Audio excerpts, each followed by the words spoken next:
Nous connaissons tous une personne dans notre entourage victime d'une addiction. Les jeunes de 12 à 25 ans sont particulièrement touchés par l'addiction à l'alcool, au tabac ou encore au cannabis. Pour en parler avec nous, je reçois aujourd'hui Nicolas Valin, responsable du pôle national du Centre d'information et documentation jeunesse. Bonjour et bienvenue sur Sensation. Bonjour. Alors, Bonjour. Merci de votre invitation. Afin de sensibiliser et accompagner les jeunes de 12 à 25 ans addicts à l'alcool, au tabac ou au cannabis, le CIDJ lance un programme national d'information sur les addictions. En quoi consiste ce programme ? Alors, notre action s'inscrit dans le cadre d'un plan national lancé par le gouvernement pour lutter, prévenir les addictions, essentiellement autour du tabac, de l'alcool et du cannabis. Et nous, notre action s'inscrit dans ce plan national qui est piloté directement par les services du Premier ministre. Nous nous inscrivons dans ce plan dans la mesure où notre ADN au CDJ est d'informer, d'accompagner les jeunes dans l'insertion et que l'usage de ces drogues, qu'elles soient licites ou illicites, est un frein à l'insertion des jeunes et c'est pourquoi nous nous lançons dans cette opération nationale. Alors le programme s'appelle Non aux addictions, oui à ma santé. Un site internet est disponible afin de mettre en situation ces addictions. Qu'est-ce que vous proposez en plus sur ce site ? Alors, des sites qui informent et préviennent et soulignent les risques aux addictions, il y en a déjà pléthore. Donc l'idée n'est pas de rajouter un site à d'autres sites, mais de créer un site portail, c'est-à-dire une entrée unique, qui va ensuite orienter vers les différents sites existants. Vous savez comme moi que trop d'informations tue l'information. Oui. Là, l'idée de ce portail, c'est de centraliser un peu tout l'existant, de manière à pouvoir retrouver sur une même URL, une même adresse internet, à la fois des sites qui vont faire de la prévention, d'autres qui vont proposer des outils d'évaluation, qui vont proposer des adresses, qui vont proposer parfois des mises en contact. Sur ce site, on a beaucoup d'images. On sait que l'information par l'image, c'est ce qui passe le mieux, en particulier auprès des jeunes. Beaucoup de vidéos, beaucoup de tutos également qui vont pouvoir sensibiliser les jeunes. Donc c'est un site portail qui va ensuite orienter vers d'autres sites existants qui sont parfois des sites très pointus, des sites de spécialistes. Alors l'URL c'est www.santéaddiction au pluriel.fr. Comment peut-on faire pour s'adresser aux jeunes concernant les addictions sans pour autant les stigmatiser ? Oui, alors ça c'est important ce que vous dites. On n'est pas là pour faire un rappel à la loi, même si ça peut être utile de le faire. On n'est pas là non plus pour interdire sur un ton un peu paternaliste, tirer l'oreille aux jeunes. C'est pas du tout l'objet non plus. On est jeunes nous-mêmes, pour certains. On a été ou on l'a été, donc on voit bien ce que c'est.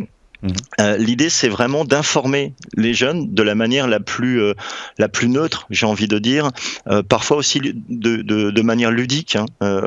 Si on veut faire de la prévention, si on veut intéresser les jeunes, il faut avoir un discours ouvert, il faut utiliser aussi les codes des jeunes et surtout pas stigmatiser. C'est en stigmatisant qu'on a tendance à rejeter, à mettre les jeunes de côté. Or nous, c'est vraiment notre cœur de métier de faire de l'information des jeunes. Donc informer sur les addictions, c'est d'une manière non stigmatisante, c'est de toute façon ce qu'on fait habituellement sur n'importe quel autre sujet au CIDJ. Et le site a été mis en place pour prendre conscience de son addiction. Il recense quelques témoignages, mais aussi des espaces de dialogue. Les rendez-vous sont possibles grâce à la rubrique « Ça se passe près de chez vous ». Comment se passent ces espaces de dialogue ? Est-ce que la famille doit obligatoirement accompagner son enfant ? Non, il n'y a pas d'obligation à ce que la famille accompagne les enfants du tout. Du tout. S'ils le font, c'est très bien. Ça montre juste l'intérêt et la prise de conscience des parents. Donc ça, c'est plutôt une bonne chose. Mais nous, on est plutôt on travaille plutôt à l'autonomie des jeunes. Donc si les jeunes font la démarche, c'est très bien. La difficulté parfois, c'est que souvent les jeunes sont dans le déni par rapport à leur propre consommation des drogues. Quand je dis bien des drogues, il faut prendre conscience que par drogue, on entend les drogues licites. Le tabac, l'alcool. Le tabac et l'alcool sont bien des drogues. C'est pas parce qu'elles ne sont pas interdites que ce ne sont pas des drogues, ce qu'on appelle donc les drogues licites, aussi bien que les drogues illicites. Souvent les jeunes sont dans le déni. Oh non, mais moi j'arrête quand je veux. D'ailleurs, on a une vidéo qui s'intitule comme ça, moi j'arrête quand je veux. Le cannabis, je l'ai essayé, mais j'y reviendrai ou pas, ou alors je le consomme uniquement dans un cadre festif, ou j'ai goûté l'alcool, mais l'alcool c'est normal, c'est culturel, hein, ça fait partie c'est un produit culturel, l'alcool. Donc voilà, souvent les jeunes sont dans le déni, peut-être davantage que leurs parents. Donc quand les parents sont là, c'est que il y a une conscience déjà et des parents et des enfants. On est dans une recherche de solutions. Donc les jeunes passent assez peu d'eux-mêmes le cap de venir nous voir en disant je crois que j'ai une dépendance à ces drogues. Donc voilà, toutes les modalités sont bonnes. Que les jeunes viennent seuls ou accompagnés, c'est très bien. L'important, c'est qu'ils viennent. Et vous l'avez dit, qu'ils soient conscients des risques de leur consommation. Vous l'avez dit vous-même, hein, les enfants ne sont pas toujours conscients de leur addiction. Comment, en tant que parent, on peut se rendre compte justement de l'addiction de notre enfant ? Il y a des signes pour se rendre compte de l'addiction, alors qu'il ne faut pas mélanger avec ceux de l'adolescence, hein. C'est vrai que l'adolescence, par définition, c'est l'âge de la prise de risque. C'est l'âge où on va se tester, on va tester les parents aussi, hein, parfois par pure provocation. Mais ça, c'est normal, c'est dans l'ordre des choses. L'adolescence, c'est l'âge des radicalités, donc qu'on tente un peu tout et n'importe quoi, y compris ce qui est à risque, c'est tout à fait normal. Mais les signes, ils sont pas sur un événement ou une réaction ou une humeur d'un jeune. Il y a vraiment des signes quand il commence à s'inscrire dans la durée, quand on voit son enfant durablement mettre de la distance avec ses parents, être absent, je veux dire physiquement, mais mentalement surtout. Et puis commencer à lâcher prise.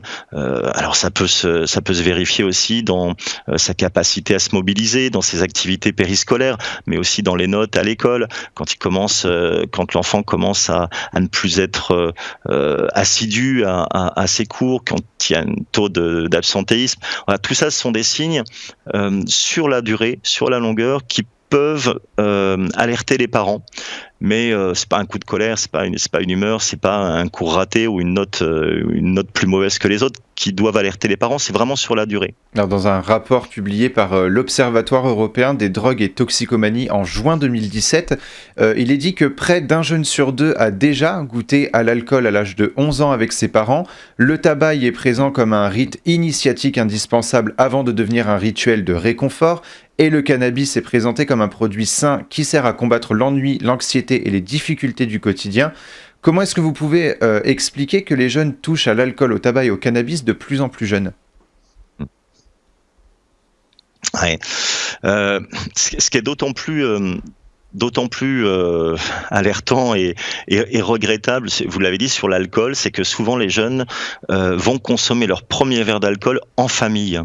À l'invitation même parfois des parents. Ce que je vous disais tout à l'heure sur l'alcool, on est dans un produit, alors surtout si on touche au vin, hein, là on est dans un produit mais sacralisé, c'est culturel, donc on va être presque dans une incitation des parents parce que ça fait partie de l'éducation quasiment, hein, c'est un peu comme ça qu'on le voit en France, quasiment dans l'incitation à encourager nos enfants à goûter l'alcool, à trinquer sur une petite goutte de champagne, choses comme ça.